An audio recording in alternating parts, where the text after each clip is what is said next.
Bonjour à tous, j'espère que ça va bien. Ici Kim et bienvenue sur ma chaîne Booktube. Aujourd'hui, j'étais super contente de vous retrouver pour vous montrer comment je me préparais pour le Salon du Livre 2017. C'est la 40e édition cette année et ça va se tenir comme d'habitude à la place Bonaventure du 15 au 20 novembre 2017. Donc si vous voulez voir comment je me prépare, restez avec moi. Donc d'habitude, je commence toujours par attendre que la liste des auteurs en dédicace sorte. Ça sort habituellement fin octobre, début novembre. Et dès que ça sort, c'est un peu comme la case départ de ma planification. Donc ce que je fais, c'est que je regarde toute la liste au complet. Ça prend vraiment beaucoup de temps parce qu'il faut vraiment regarder une page à la fois. Et c'est ce que j'ai fait. J'ai essayé de vous rendre ça le plus clair possible. Donc premièrement, vous avez juste à vous rendre sur le site au www.salondulivredemontréal.com et ensuite vous allez un peu plus bas. Et vous avez ici Auteurs en dédicace. Donc vous pouvez cliquer dessus. Et là, c'est ce qu'on voit. Donc ce sont tous les auteurs que leur nom de famille commence par A. Et vous avez 43 pages pour savoir tous les auteurs en dédicace avec leurs horaires. Donc comme vous voyez, c'est pas hyper pratique parce qu'on peut pas sauter d'une lettre à l'autre et on peut pas avoir 5 pages d'avance, on a juste page suivante. Donc je vais vous épargner rapidement ce processus-là, puis je vais passer moi au travers les 43 pages pour noter les livres des auteurs que j'aimerais me faire signer.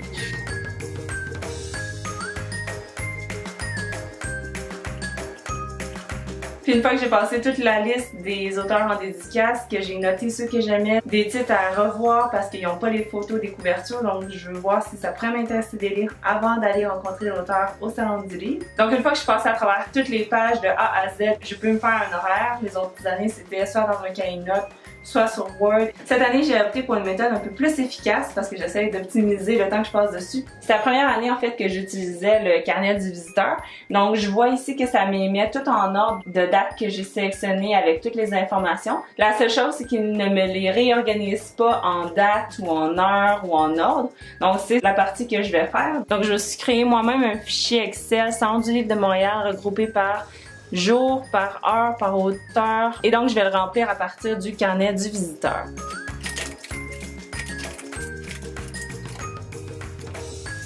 Donc une fois que j'ai réussi à rentrer tous les horaires, là il faut que je trie. Des fois il y a des conflits d'horaires, des fois ça marche pas parce qu'il y en a deux en même temps. Donc quand c'est fini, moi je mettrai toutes les dédicaces de livres en bleu, mettons. Je retourne dans programmation et là je vais voir toutes les activités qui sont annoncées, que ce soit des porte-paroles, des conférences. Si la date et l'heure rentrent dans l'horaire, je les place dans mon carnet du visiteur en faisant ajouter au carnet.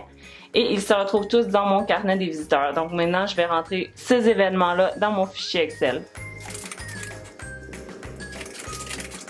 Pour résumer un peu ce que j'ai fait pour ceux qui n'ont pas trop suivi, j'ai épluché entièrement la liste des 43 pages des auteurs de A à Z qui vont être en signature au Salon du Livre. Et j'ai fait la même chose, j'ai regardé la liste de chacune des activités prévues par la programmation du salon et je les ai toutes inscrites dans mon carnet du visiteur. Une fois que c'est fini, j'ai inséré toutes les activités que j'avais mises dans mon carnet du visiteur dans mon fichier Excel que je me suis fait en ordre d'heure et en écrivant le maximum d'informations que je pouvais, le stand, le nom de l'auteur, le nom du livre, etc. Et une fois que c'est fini, j'ai dû faire des choix, donc couper des activités ou des auteurs parce que ça rentrait en conflit d'horaire. Une fois que c'est terminé, j'ai mis en couleur les auteurs et les activités et je me suis fait un horaire au propre. Donc je suis très consciente que c'est pas nécessairement tout le monde qui planifie ça comme ça. Moi, ça va faire presque 2 heures que je suis dessus. Et c'est pour ça que la vidéo s'appelle comment je me prépare pour le Salon du Livre et non comment se préparer parce que c'est pas tout le monde qui vont accorder autant de temps. Finalement, comme 2 derniers conseils que j'aurais pour la planification de votre salon, ce serait de prévoir du temps pour les files d'attente parce que c'est pas parce qu'on a un auteur A à midi puis un auteur B à 12h30 qu'on peut nécessairement faire les deux. Si vous avez le temps, bonne chance, mais souvent la réalité c'est qu'on attend en file, ça dépasse, on arrive trop tard pour l'autre auteur, donc c'est prévoir son horaire en fonction de ça. Et l'autre affaire aussi qui est non négligeable, c'est les pauses. Parce qu'il faut dîner, il faut se reposer. Des fois, on est 2 heures debout en file. Et quand on a un petit break, on peut peut-être skipper une activité pour pouvoir s'asseoir et se reposer parce que c'est quand même un peu exténuant. Donc bref, j'espère que cette capsule-là va pu vous aider un peu ou vous guider ou vous donner une piste de départ pour commencer commencer votre planification du salon du livre ou vous préparer parce que c'est pas en fin de semaine mais c'est l'autre d'après.